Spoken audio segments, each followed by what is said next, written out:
How many of you are sports fans? Okay, pretty good smattering. That's not bad. What's going on right now? Playoffs, right? I saw a Detroit Lions shirt back there, right? Okay, that's good. Who watched the Green Bay game last night? Yeah, okay, very good. The reason I bring that up is because in November of 2019, I went to Notre Dame to go watch a football game with my son. November in South Bend. They were playing the Virginia Hokies. And so we were there at the game. First of all, what's a Hokie? Anybody know what a Hokie is? I had to look, what? The Hokey Pokey? That's not what I found out. I looked up Hokie because I was curious. It's just like a Virginia Tech fan. But then it went on, and this is the painful part. Anybody here from Virginia? I don't want to offend anybody. Okay. Look it up yourself, okay? A Hokie is also a type of turkey. Did you know that? So, so can you say, imagine Thanksgiving? We're going to have Hokie this year. Yeah. But anyway, so we're in this game, and it's about to wind down, and Notre Dame's not doing well. So my son and I said, let's get out of here, And so we're walking down, and we get down to the ground level. We're walking out of the stadium. We hear all this cheering all of a sudden. So we turned back around and ran back to where the TV screen was. 29 seconds left in the game. 29 seconds. And Notre Dame running back takes it into the end zone, and they win by 1 point. 1 point. So that really changed the whole tone. It was nice that they won. I bring that up because, we really can get so involved and put so much time and attention into these things, sports and how about Powerball is another one. Got to get your ticket before 10:59. It's a big jackpot, right? Okay, we put so much, we go after that stuff to make sure we have that ticket or that our team wins. We're so invested in that. What else can we invest ourselves in? Our stocks.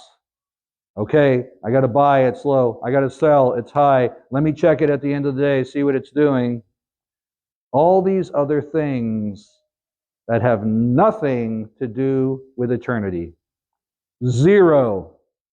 And yet, we put all our time and energy and focus into these things.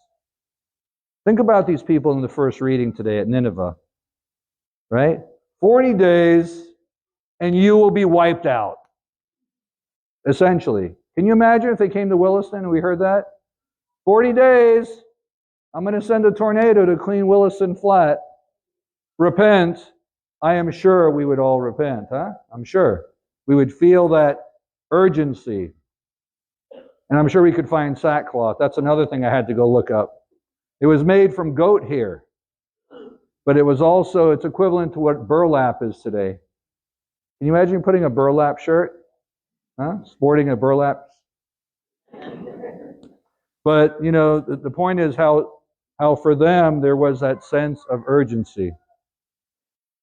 Much like some of these people so enthralled with sports get tied into that.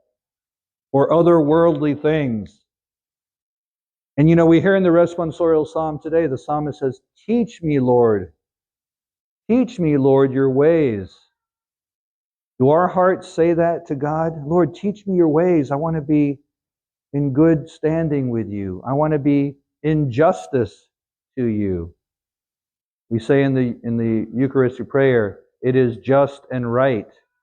In other words, we give to God what is due to God. So we have to say to ourselves, are we plugged into that? Is that really the first thing on our list? St. Paul says, repent, the time is getting short. I have to do a little Baptist teaching here because they do talk about hell. And hell is real. Jesus talks about hell many times. And I think that we can get dangerously complacent that we just do the basics, come to Mass, do that kind of stuff. My confessions lines are still too short, just a reminder. Okay? So we have to really put our attention in those things that are eternal. We have to start to turn our lives around. We have to say, what is it? What is that spiritual inertia? A word I'll never forget from physics, inertia. The resistance of an object to be moved. What is that object for us? Our will. It's our will to serve God wholeheartedly. Like St. Paul says, right? If you have a spouse, act as if you don't have a spouse. Be careful with that, man. Don't take that too literally, okay? What it means, if that's your vocation, yes, you're serving the Lord by serving your spouse. Same for you wives. You serve each other. You help each other get to heaven. It's not about either one of you. It's about Jesus Christ. That's what he's trying to tell us. That's the eternal lens. We're looking at eternal lens. I think we can be a little bit myopic, nearsighted spiritually. We only see from here until the next Sunday. We have to look what's going to happen. We're all going to die. We're going to die. Okay? We're going to die either before Christ comes back, or he's going to come back, and we better be ready. He will come how? Like a thief in the night. So take advantage of everything that Jesus has given us. Right? We're only here for the purpose of being where we're supposed to be eternally, in heaven. Look at the apostles today. What was interesting about that?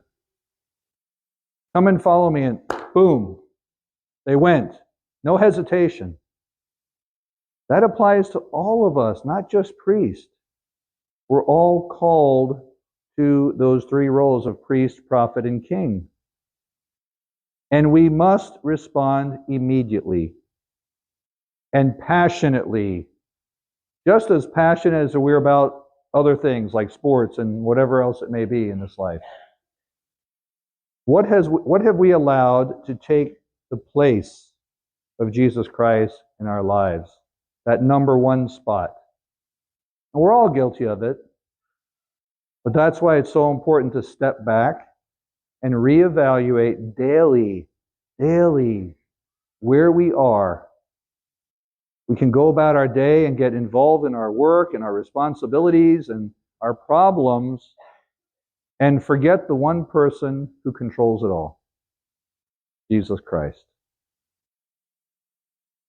So the message today is very simple. Time is of the essence. Plan. What's your game plan for eternity? And then carry it out. Carry it out yesterday.